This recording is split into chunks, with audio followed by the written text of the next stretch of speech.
All right, today I have a Maserati Grecale, and I'm going to show you how to start this Maserati Grecale. I'm going to show you how to start it, and I'm going to show you how to stop it.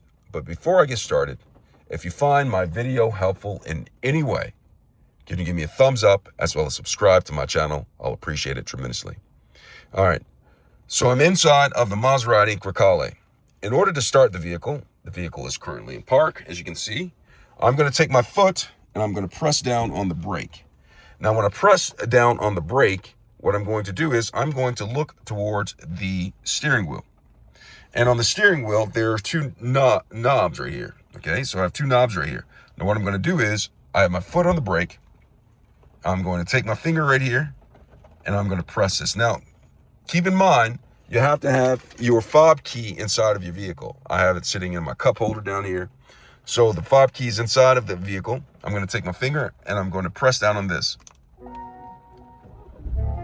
for a few seconds, and it starts up just like that. Now, that's how I start the Maserati Grecale. Now, what I'm going to do now to stop the engine, I'm going to, okay, vehicle's in park. I'm going to come over here. My foot's still on the brake. I'm going to go right here to where it says start engine stop, and I'm going to press this, and the vehicle turns off. And that is how you start and stop the engine on a Maserati Grecale.